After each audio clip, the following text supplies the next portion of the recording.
আসসালামু আলাইকুম ভিউয়ার্স, কেমন আছেন? আশা করি সবাই ভালো আছেন। আলহামদুলিল্লাহ আমিও ভালো আছি। তো নাহিদা আয়েশা কিচেনে আপনাদেরকে জানাই স্বাগতম। তো আজকে আরেকটি নতুন রেসিপি নিয়ে আপনাদের সামনে উপস্থিত হয়ে গেলাম। তো আশা করি আজকের এই রেসিপিটা আপনাদের কাছে খুব বেশি ভালো লাগবে। তো এটাকে অনেকে মনক্কা নামে ডাকে, আমি এটাকে কুটকুটি বলি। তো আমি এই কুটকুটির রেসিপিটা আজকে আপনাদেরকে তৈরি করে দেখাবো। আর এই কুটকুটিটা কিন্তু খেতে খুবই ভালো হবে, মজাদার।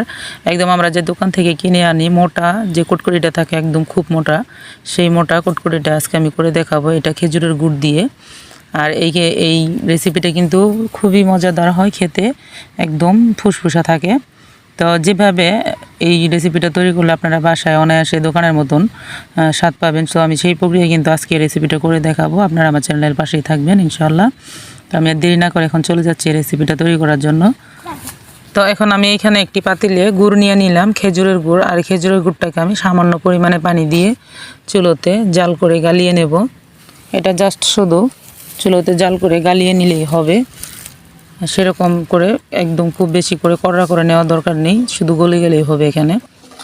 তো এই যে গুড়টা কিন্তু আমি চুলাটাকে জাল দিয়ে গলিয়ে নিচ্ছি এখানে। আর অলরেডি কিন্তু গুড়টা অনেকটাই গলে গেছে, দেখতে পাচ্ছেন। তো এরকম জাল দিয়ে গালিয়ে নিলেই হবে। তো এই তো হয়ে গেল, দেখতে পাচ্ছেন। এখন আমি চুলাটাকে অফ করে দেব, অফ করে দিয়ে এটাকে ঠান্ডা হতে দেব। তো এখন আমি একটা বাটি নিয়ে নিলাম কাচের, সেই বাটিতে আমি এখন 4 কাপের 2 কাপ ময়দা নিয়ে নিব। আর এখানে কিন্তু আটা দিয়ে করবেন না, এই কুটকুটিটা ময়দা দিয়ে করতে হবে, এটা কিন্তু আটা দিয়ে হবে না। তো 4 কাপের 2 কাপ নিয়ে নিলাম। এখন আমি এখানে দিয়ে দেব সামান্য পরিমাণের লবণ, হাফ টিস্পুনের মতো লবণ দিয়ে দিলাম। আর এখানে আমি দিয়ে দিলাম 1 টেবিল চামচ পরিমাণের সুজি। আর এই সুজিটা দিয়ে কিন্তু এই কুটকুটির রেসিপিটা তৈরি করলে এই কুটকুটিগুলো খেতে অসাধারণ মজা হয়ে থাকে। তো তার জন্য তো আমি উস্কি দিয়ে একটু মিশিয়ে দিলাম ময়দার সাথে সব কিছু। এখন আমি এখানে হাফ কাপ দিয়ে দিব তেল আর ঘি একসাথে মিশিয়ে রেখেছিলাম আমি, সেটা। আর তেল ঘি দিয়ে কিন্তু এই রেসিপিটা তৈরি করলে এটা কিন্তু খুবই খেতে মজা হয়। তো আপনারা চেষ্টা করবেন ঘিটা দেওয়ার জন্য। আর যদি ঘি না দিতে পারেন তাহলে তেল দিলেও হবে, কিন্তু ঘিটা দিলে এই রেসিপিটা খুবই ভালো হয়। তো তার জন্য আমি হাফ কাপ এখানে তেল আর ঘি একসাথে মিশিয়ে দিয়ে দিলাম। তো এটাকে এখন হাত দিয়ে ততক্ষণ পর্যন্ত মাখবো যতক্ষণ পর্যন্ত সবগুলোর সাথে মিক্সড হয়ে মাখানো হচ্ছে, ততক্ষণ পর্যন্ত। তো এই পর্যায়ে কিন্তু আমার মাখানো হয়ে গেছে, দেখতে পাচ্ছেন। এই যে অলরেডি কিন্তু খুব সুন্দর এখানে দলা চলে আসছে, দেখবেন পুরোটাই কিন্তু সুন্দরভাবে মাখা নেওয়া হয়ে গেছে।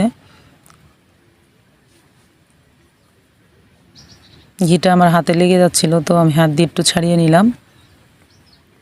এখন শীতকালে ঘিটা একটু জমাট বেঁধে যায়, তার জন্য আমি ঘিটাকে এখানে গরম করে তেলের সাথে মিক্স করে দিয়েছি। তো দেখতে পাচ্ছেন এটা কিন্তু খুব সুন্দরভাবে মাখিয়ে নেওয়া হয়ে গেছে। আর এটা কিন্তু খুব সুন্দর করে মাখিয়ে নিতে হবে। আর এই পর্যায়ে আমি দিয়ে দিলাম একটি চামচ দিয়ে অল্প অল্প করে গুড়ের পানিটুকু, খেজুরের গুড়।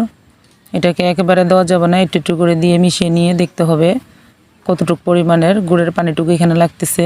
সবটুকু একেবারে দেওয়া যাবে না, তাহলে নরম হয়ে যাবে। আর এটা কিন্তু শক্ত শক্ত একটি ড্রো থাকবে, এতটা নরম হবে না। তো আমি একটু পরপরই কিছু কিছু গুড়ের পানি দিয়ে দিয়ে এটাকে হাত দিয়ে মেখে নিচ্ছি। আর আমি পরিমাণটা পরে বলে দিচ্ছি। তো একেবারে আপনারা কিন্তু গুড়ের পানিটা দিতে যাবেন না, তাহলে যদি ময়দাটা নরম হয়ে যায় তখন কিন্তু ময়দাটা দিয়ে ডোটা তৈরি করতে কিন্তু কষ্ট হয়ে যাবে। তো এই যে দেখতে পাচ্ছেন এখানে কিন্তু আমার পারফেক্টভাবে ডোটা তৈরি করা হয়ে গেছে। আমার সামান্য একটু শুধু গুড়ের পানিটা বাকি ছিল, পুরোটুক পানি এখানে লাগেনি। তো এখন আমি এটাকে 10 মিনিটের জন্য 10 থেকে 15 মিনিটের জন্য রেস্টে রেখে দেব। এটাকে চেষ্টা করবেন আপনারা 15 মিনিট অথবা 20 মিনিট রেস্টে রাখার জন্য। তো আমি 15 মিনিট পরে আসে আপনাদেরকে বলে দিচ্ছি। 15 মিনিটের জন্য আমি রেখে দিচ্ছি একটি ঢাকনা দিয়ে ঢেকে।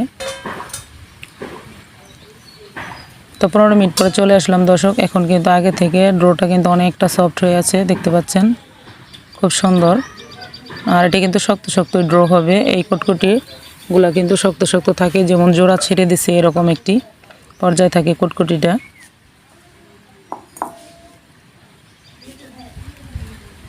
এই যে, তো এটাকে আমি বেশিক্ষণ মথবো না, 1 থেকে 2 মিনিট একটু মথে তারপর আমি এটাকে বেলে নেব এখনই। আর দর্শক এটা কিন্তু অনেক মোটা কুটকুটি হবে, এটা কিন্তু পাতল কুটকুটি না। কুটকুটি কিন্তু 3 রকমের হয়ে থাকে, একটা অনেক মোটা, আরেকটা হচ্ছে মাঝারি সাইজের, আরেকটা হচ্ছে একদম ছোট। তো যেটা সবথেকে মোটা আমি সেই কুটকুটিটা আজকে তৈরি করব এই গুড় দিয়ে, পাটালি গুড় দিয়ে। তো এই পর্যায়ে এখন আমি একটু বেলনি দিয়ে বেলে নেব। এটাকে একটু সময় নিয়ে বেলতে হবে, যেহেতু এটা ময়দাটা কিন্তু এত খুব দ্রুত কিন্তু বেললেই কিন্তু ছড়িয়ে যায় না, একটু ধীরে ধীরে বেলে নিতে হয়। ধীরে ধীরে একটু বেশি চাপ দিয়ে বেলে নিতে হয়। তো আমারটা কিন্তু অলরেডি এখানে বেলা হয়ে গেছে। তো এখন আমি এটাকে কেটে নেব, আর আমি কিন্তু মোটা করে রেখেছি, দেখতে পাচ্ছেন। তো সাইড দিয়ে আমি একটু কেটে চারকোনা শেপটা রেখে দিচ্ছি, পরে ওগুলো আমি আবার কেটে দিয়ে দেবো, যাতে করে সুন্দর হয়ে মোটা হয়ে যায়। দেখতে পাচ্ছেন, আপনারা কিন্তু দেখলেই বুঝতে পারবেন এটা কিন্তু আমি অনেক মোটা করে রেখেছি এখানে রুটিটা। আর এখন আমি এরকম মোটা করে কেটে নিচ্ছি, যেহেতু এটা আমি মোটা কুটকুটি তৈরি করব এখানে। আর দর্শক, এই কুটকুটিটা কিন্তু খুবই মজাদার, মুখে দিলে একদম মিলিয়ে যাবে বালুর মতন।